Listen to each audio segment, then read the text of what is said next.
Bismillahirrahmanirrahim. Assalamualaikum warahmatullahi wabarakatuh. Alhamdulillahirabbil alamin. Assalatu wassalamu ala asyrafil anbiya'i wal mursalin wa ala alihi wa ashabihi ajma'in. Wala haula wala quwwata illa billahil aliyil azim. Allahumma la sahla illa ma ja'altahu sahla wa anta taj'alu hazana idza syi'ta sahla. Rabbi syrah li sadri wa yassir li amri wahlul 'uqdatam min lisani yafqahu qawli, amma ba'du. Pada yang terhormat Imam Besar Masjid Wilayah Persekutuan, kepada segenap asatizah, para alim ulama, para a'immah, para masyayikh yang berada di luar sana, wabil khusus kepada segenap hadirin wal hadirat hafizakumullah yang sentiasa bersama kami di rancangan Serambi Ilmu Online dengan kitab Siyarus Salikin, iaitu ilmu tasawuf karangan Syekh Abdul Samad Al-Falimbani rahimahullah, yang mana kita pada hari ini sampai pada muka surat 91. Hadirin wal hadirat hafizakumullah, Al-Imam Syekh Abdul Samad Al-Falimbani berkata, qala mu'alif rahimahullah wa nafa'ana bihi wa bi ulumihi amin. Dan kata Imam Al-Ghazali rahimahullah ta'ala, qauluhu qulillahu tahliyatul qalbi bi dzikrillahi subhanahu wa ta'ala wa qauluhu summa zarhum takhliyatun amma siwallahi ta'ala. Jadi tafsiran Imam Ghazali yang bermaksud artinya, maka firman Allah qulillah, qulillah itu iaitu kul, katakanlah Allah. Sebut Allah. Itu kata Allah. Itu bagi memperhiasi hati dengan zikrullah. Tahalli bil fadail. Kita ingat dalam ilmu tasawuf dia ada peringkat. Yang pertama tahalli anir radha'il wa tahalli bil fadail. Jadi kita berada peringkat kedua ni yang kita tengah terang ni. Kulillah, sebut atau katakanlah Allah. Allah. Jadi berzikir Allah, Allah, Allah misalnya. Ini adalah tahalli, iaitu tahliyah tadi panggil dengan at-tahalli bil fadail. Itu dia tuan-tuan dan puan-puan. At-tahalli bil fadail. Dan firmannya summa dharhum, summa dharhum itu menyucikan hati daripada barang yang lain daripada Allah SWT. Berarti summa dharhum ini pula memiliki erti adalah iaitu takhalli anir radha'il.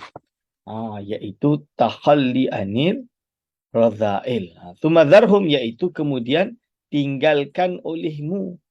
Dharhum fi khawdihim, di dalam kerjaan mereka itu bermain yal'abun. Jadi qulillah thumma dharhum. Sebut Allah, tinggalkan yang lain. Jadi berzikir, tahalli bil fadail, tinggalkan apa yang benda-benda yang lalai, yang lara duniawi ini kita tinggalkan. Kita biarkan. Kita urus diri kita dengan berzikir kepada Allah Subhanahu wa ta'ala. Hadirin wal hadirat hafizakumullah. Dan taharah yang zahir itu terbahagi atas 3 bahagian. Jadi taharah yang zahir itu terbahagi atas 3 bahagian. Pertama, at-taharatu anil khubuthi. Iaitu yakni bersuci daripada najis. At-taharatu anil khubuthi. Bersuci atau bersuci daripada najis. Ini taharah yang pertama.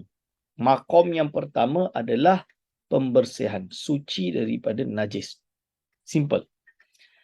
Kedua, at-taharatu anil hadathi.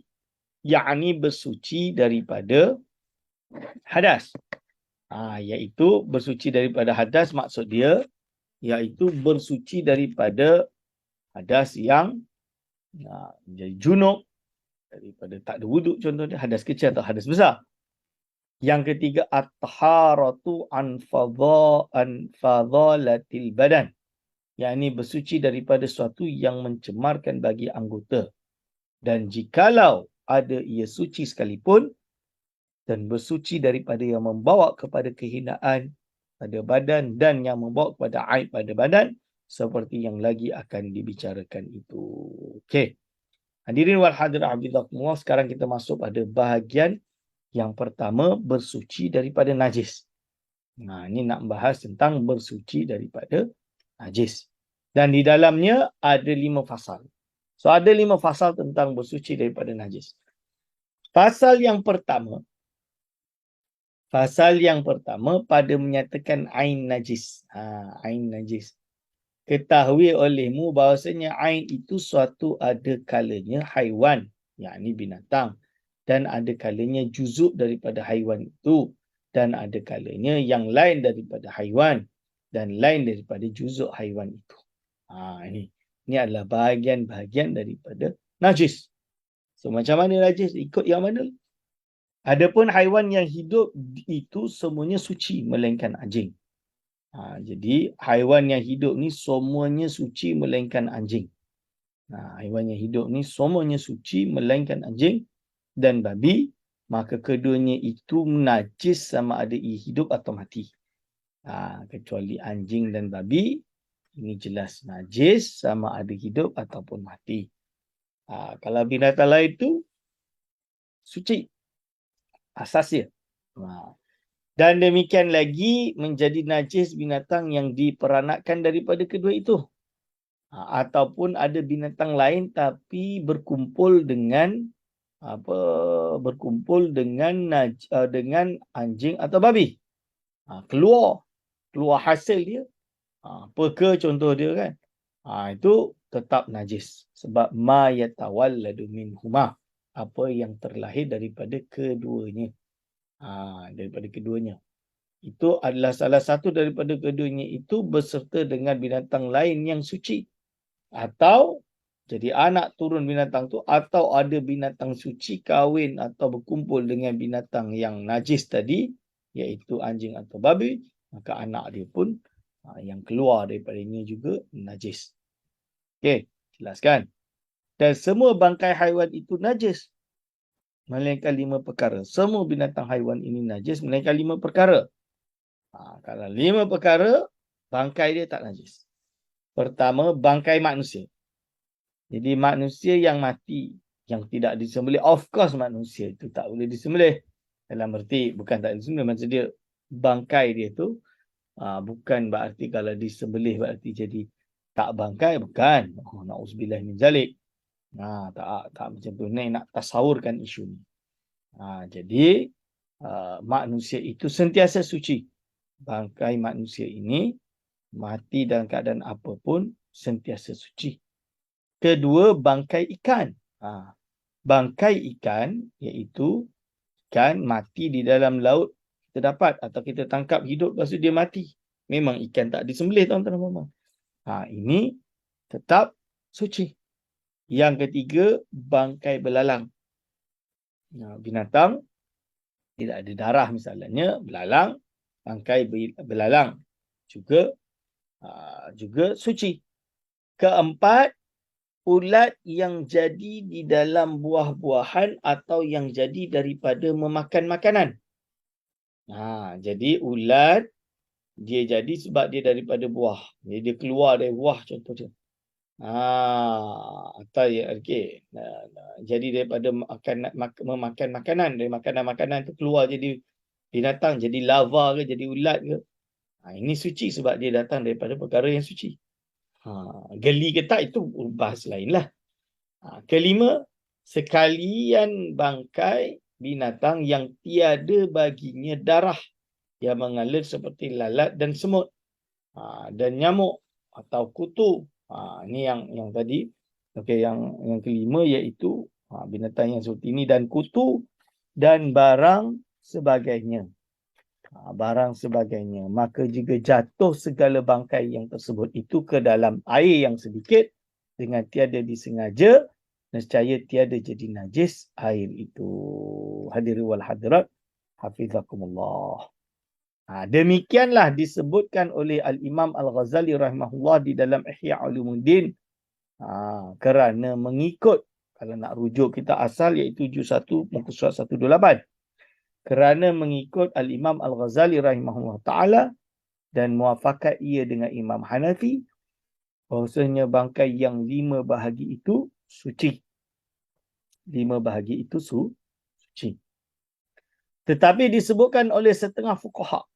Ada setengah fuqaha pada bangkai yang dua bahagi yang akhir itu, jika jatuh ia ke dalam air yang sedikit dengan tiada disengaja, nescaya tiada jadi najis air itu. Yakni dimaafkan segala bangkai itu pada bicara air yang jatuh ke dalam yang jatuh ia ke dalam air yang sedikit dengan tiada disengaja jatuhnya itu. Hukum ini ialah pada bicara hukum air. Adapun bicara menanggung akan dia di dalam sembahyang, maka iaitu terkadang tiada dimaafkan. Kalau hamilun najasah fi salat, terkadang tiada dimaafkan seperti yang tersebut bicaranya itu di dalam kitab-kitab fiqh. Okey, insya-Allah. Ini adalah penjelasan tentang perkara tadi. Hadirin wal hadirat hafizakumullah. Jadi adapun segala jusuk daripada segala haiwan itu, maka ia itu terbahagi atas dua bahagi. Jadi semua bahagian daripada haiwan itu terbahagi kepada dua bahagi. Pertama, juzuk yang dikerat daripada binatang yang hidup, maka iaitu najis. Seperti hukum bangkainya. Jadi binatang yang diambil, tangan dia je dipotong. Tangan dia dipotong, lepas tu balut darah dia tu, tangan dia tu dibakar untuk dimasak. Contoh dia, tak boleh. Najis. Seperti hukum bangkainya. Yakni, jikalau ada bangkainya itu najis, maka adalah juzuk yang dikerat daripada binatang yang hidup itu jadi najis. Dan jikalau ada bangkainya itu suci, maka adalah juzuk yang dikerat daripada binatang yang hidup itu jadi suci. Seperti ikan atau belalang atau manusia. Ini. Tetapi suci segala bulu binatang yang halal jika dikerat daripadanya ketika hidupnya, dan najis segala bulu yang dikerat daripada bangkai. Demikian lagi najis bulu yang dikerat daripada binatang yang tiada halal jikalau dikerat pada ketika hidupnya sekalipun. Jadi contoh dia ada kucing. Kucing ni nak suci, tapi dia tak halal dimakan. Bulu dia jatuh, rontok, bahasa Melayu lama dikerat, tercabut atau dicabut ketika masih hidup. Ni macam mana? Najis. Ni najis dia kata. Itu yang ada perbahasan. Macam mana dengan bulu kucing? Kat rumah saya banyak kucing. Bulu kucing di mana-mana. Jadi idza daqa ittasa'a. Ada yang panggil konsep dia umumul balwa. Jadi dah terlalu banyak najis di mana-mana. Dalam arti bulu kucing dah tak boleh kontrol lah. Banyak di mana-mana. Maka semuanya makfu. Bukan suci tapi makfu. Makfu tu dimaafkan. Makfu tu dimaafkan. Berarti sah untuk disolati. Solat kalau tak sedar ke, ada apa ke, dah tak boleh kontrol ke. Dalam kitab bernama dia, Allahumma salli ala Muhammad, Faidul Ilahil Malik kalau tak salah. Syarah kepada Umdatus Salik. Hadirin wal hadirat hafizakumullah.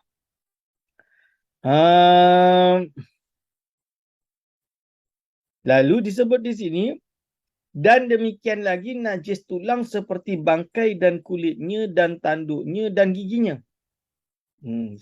Segala jenis tulang dia.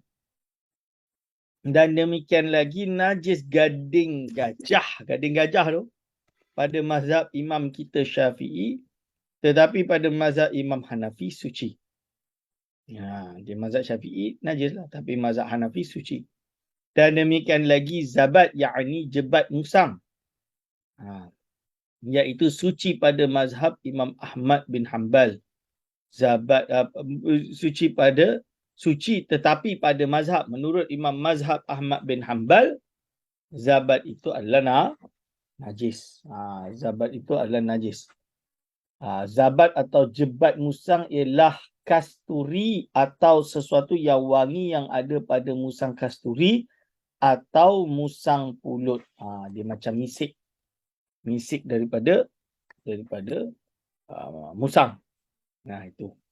Wallahu alam lah, sekarang ada lagi ke tak ada, wallahu alam. Kedua, juzuk yang basah yang keluar daripada batin binatang seperti air matanya dan peluhnya dan air liurnya dan hingusnya, maka semuanya itu suci dan jikalau ada ia daripada binatang yang tiada halal sekalipun. Jadi kalau contoh dia kucing jilat kita. Kucing ni suci tapi tak halal dimakan. Jilat kita. Bila dia jilat kita, maka jangan risau, itu suci. Okay. Melainkan daripada anjing dan babi. Tapi kalau daripada anjing babi, najis lah. Dan yang diperanakkan daripada keduanya. Ma yatawalladu minhuma. Apa yang terlahir daripada keduanya. Diperanakkan daripada keduanya. Serta binatang yang lain. Dan binatang-binatang yang lain. Maka sekaliannya itu najis. Sekaliannya itu najis. Dan demikian lagi najis mazi, iaitu air yang putih yang cair yang keluar pada ketika bangkit syahwat yang tiada kuat, juga najis. Dan lagi najis wadi, iaitu air yang putih lagi keruh lagi likat, iaitu keluar kemudian daripada kencing atau kemudian daripada menanggung sesuatu yang berat, tetapi suci mani dan telur. Dan jika, jadi kalau telur binatang ayam contoh dia suci, telur semua binatang suci. Ustaz, boleh ke makan telur penyu? Penyu ni kan tak halal dimakan. Penyu setahu saya mazhab Syafi'i tak halal kerana dia hidup dua alam. Tapi kita makan telur penyu. Telur penyu dululah kot, sekarang dah tak ada. Zaman saya kecil dulu, kalau pergi Ganu memang makan telur penyu. Zaman dulu kecil-kecil tu masih banyak waktu tu. Sekarang dah tak adalah. Sebab dah binatang penyu ni termasuk binatang terancam. Jadi telurnya tak boleh dimakan, untuk diperbanyakkan iaitu penyu tersebut. Kan? Dah lagi kecil-kecil, kalau dah masuk laut nanti takut dimakan ikan yang lain lagi kan. Misalan dia. So inti dia, telur halal dimakan, suci. Dan jika ada ia daripada binatang yang tiada halal sekalipun. Macam tadilah penyu tadi. Kalau telur ayam pun sama suci. Yalah, of course lah. Kerana dia binatang yang boleh dimakan dan telur itu suci. Begitu juga daripada yang tidak halal dimakan. Dan demikian lagi, najis segala nanah dan segala darah dan tahi dan kemah dan muntah daripada segala haiwan, dan jika daripada haiwan yang halal sekalipun, bab darah dan lain-lain, semua ni najis. Walaupun binatang tu halal dimakan, seperti kambing, tetap najis, tak boleh dimakan. Tak boleh dimakan, najis. Kalau menanggung najis, tak sah solat. Salahnya. Okey. Syahdan, tiada dimaafkan sesuatu daripada segala najis itu, sama ada ia sedikit atau banyak, melainkan daripada 5 perkara. Jadi segala najis itu, ia sedikit atau banyak, tidak ada yang ma'fu. Maksud dia macam, tidak ada yang ma'fu melainkan 5 perkara. Pertama, bekas istinja dengan batu, maka iaitu dimaafkan selama tidak melampaui akan tempat keluar najis yang beradat itu. Jadi tempat istinja kena dengan batu sab, jadi suci, dimakfukan. Selama tidak lebih, dengan syarat dia tak lebih kepada tempat lain. Yang kedua, tanah yang pada jalan raya, dimakfu. Tanah kat jalan raya, kalau zaman dulu mana ada taman jalan tar. Zaman dulu jalan dia jalan tanah tu. Jadi kalau zaman tu kalau ada hujan, maka becak lah. Misalan dia. Kan? Jadi tanah yang ada yang pada jalan raya yang yakin akan najisnya, dengan syarat susah memeliharakan akan dia. Dengan syarat susah nak memeliharakan akan dia. Hadirin wal hadirat, hafizakumullah. Jadi saya ulang balik, tanah yang pada jalan raya yang yakin akan najisnya dengan syarat susah memeliharakan akan dia seperti pada waktu hujan, dan pada kaki atau pada kain atau pada kaki baju, dan sekira-kira tiada dibangsakan orang yang berlumur dengan dia itu kepada taksir, sengaja. Taksir tu cuai atau sengaja, tapi memang tak boleh nak jaga. Memang lecak betul. Dia tak boleh nak jaga misalnya pada memeliharakan demikian itu atau tiada dibangsakan kepada orang itu jatuh di dalam lumpur itu, maka dalam kes ini dia makfu. Tanah tersebut adalah makfu. Dan demikian lagi dimaafkan debu tahi pada jalan yang susah memeliharakan akan dia, dan demikian lagi dimaafkan tahi burung merpati dan tahi burung kelawar dan lainnya yang kebanyakannya di dalam masjid. Ini dimaafkan. Jadi zaman dulu kan kita ada banyak burung masuk, buang najis, kadang-kadang susah dan terkena dan lain-lain. Ini susah nak jaga. Ini nama dia umumul balwa, ma'fu. Sebab tu dalam kitab fiqh mazhab Syafi'i ada satu kitab nama dia Allahumma salli ala sayyidina Muhammad. Saya ada kitab tersebut. Nama dia apa lupa. Tapi karangan Al-Imam Ar-Ramli, dia syarahkan Nazam Ibnul Imad dalam hal bab najis ini. Ada dalam bahasa Arab, ada jual di kedai Tok Kenali, kedai kitab Arab di Sri Petaling. Tu ada jual. Dalam tu dia ada explain. Boleh cari kalau yang tahu bahasa Arab. Terjemah Melayu saya tak tahu ada ke tak, tapi bahasa Indonesia adalah. Kawan saya terjemah. Okey. Ketiga tuan-tuan dan puan, iaitu najis yang ada pada jalan. Jika terkena pada khuf, kasut, kemudian daripada disapukan najis itu daripada bawah khuf itu. Demikianlah yang muktamad pada Imam Al-Ghazali rahimahullah ta'ala. Kerana sabda Nabi SAW. Idza wati'a ahadukumul adha bi khuffaihi fatahuruhuma turabu. Yang bermaksud, rawahu Abu Daud dan Hakim, yang bermaksud apabila memijak oleh seseorang, kamu akan najis dengan kedua khuf. Jadi pakai dua khuf pijak pada najis, maka yang mensucikan keduanya itu ialah tanah. Fatahuruhuma turab. Ini. Hadirin wal hadirat hafizakum. Keempat, darah kutu anjing sama ada sedikit atau banyak, melainkan jika melampaui kadar adat. Darah kutu anjing. Sebab kutu tu dia makan darah anjing. Itu. Yang banyak atau sedikit atau banyak, melainkan jika melampaui kadar adat, maka iaitu tiada dimaafkan akan darah kutu. Jadi tak makfu. Anjing itu sama ada pada kain dirimu atau kain orang lain, maka engkau pakai. Orang lain pakai dari bekat pun tak makfu. Sebab ini adalah perkara yang tidak ghalib. Jadi bukan umumul balwa. Dan anjing ni adalah binatang yang najis mughalladah. Dan lain-lain. Okay. Yang kelima tuan-tuan dan puan, iaitu darah jerawat atau kudis dan nanah dan airnya, dan demikian lagi dimaafkan darah bisul dan nanah yang terkena pakaian yang hampir dengan dia dan mengalir pada tubuh yang hampir kepadanya. Pada adat yang ghalibnya itu kekal, dan demikian lagi dimaafkan bekas darah berbekam atau berputih. Ini adalah dimaafkan, makfu. Lalu berkata Al-Imam Al-Ghazali rahimahullahu ta'ala di dalam kitab Ihya Ulumuddin, apa dia kata? Wa musamahatu syar'i fi hadhihi najasati al-khamsi tu'arrifuka anna amra taharati ala tasahuli wa ma ubtudi'a fiha waswasatun la aslalaha.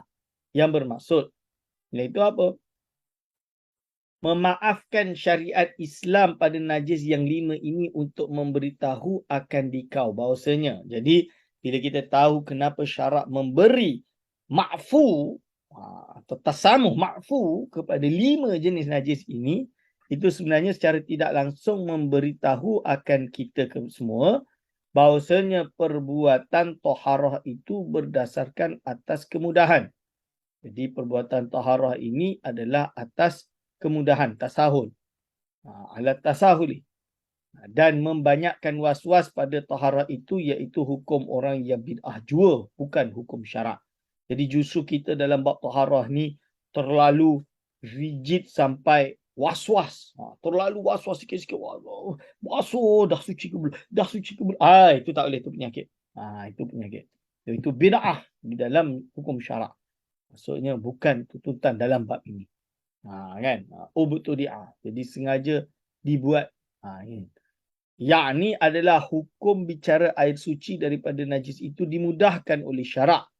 Jadi hukum bicara air suci najis. Air ni najis atau suci. Itu dimudahkan oleh syarak dan tiada disusahkan oleh syarak. Ini dimudahkan.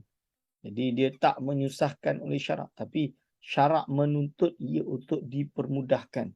Make it easy. Dan tiada sangat diberati kerana asal suatu itu suci. Kenapa dia tak diberati? Kerana la aslalaha. Tidak ada asal kewaswasan tersebut dalam erti iaitu al-aslu fit taharati at-tuhru. Maksud dia al-aslu fil asya' iaitu tuhru.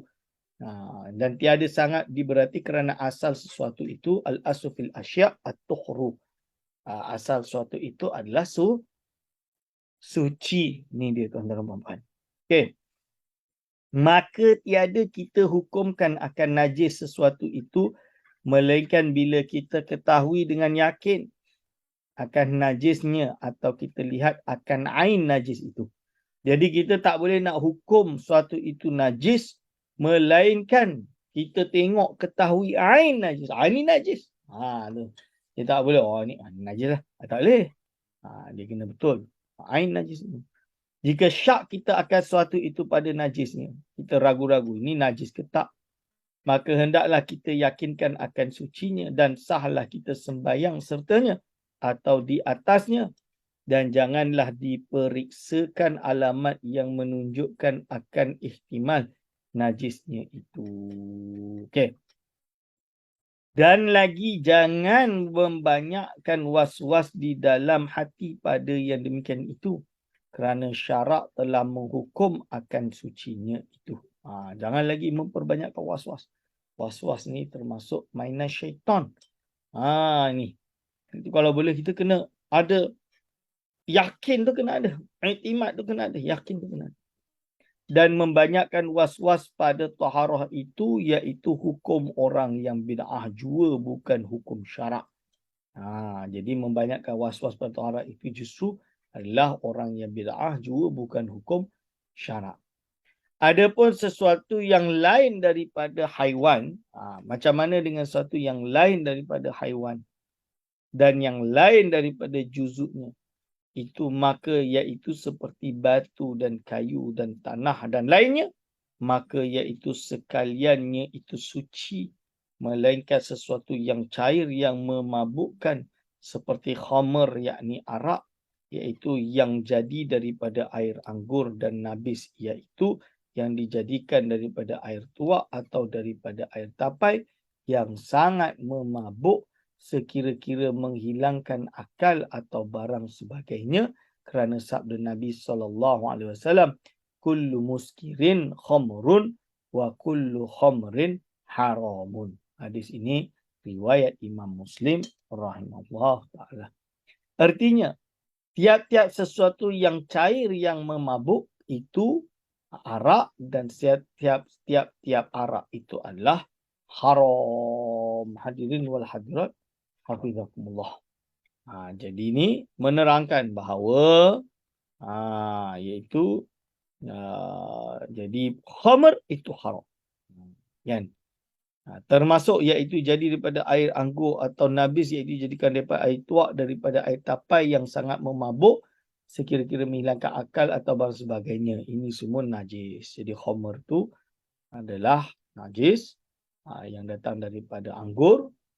Tuak juga najis, Dan lain-lain ini juga najis kerana kalau dia memabukkan. InsyaAllah kita akan masuk fasal kedua, tuan-tuan dan puan-puan hadirin wal hadirat hafizakumullah, muka surat 97. InsyaAllah nanti setelah insyaAllah pada minggu hadapan, insyaAllah segala salah silap saya mohon maaf sebesar-besarnya. Aqulu qauli hadza astaghfirullah li wa lakum. Wassalamualaikum warahmatullahi wabarakatuh.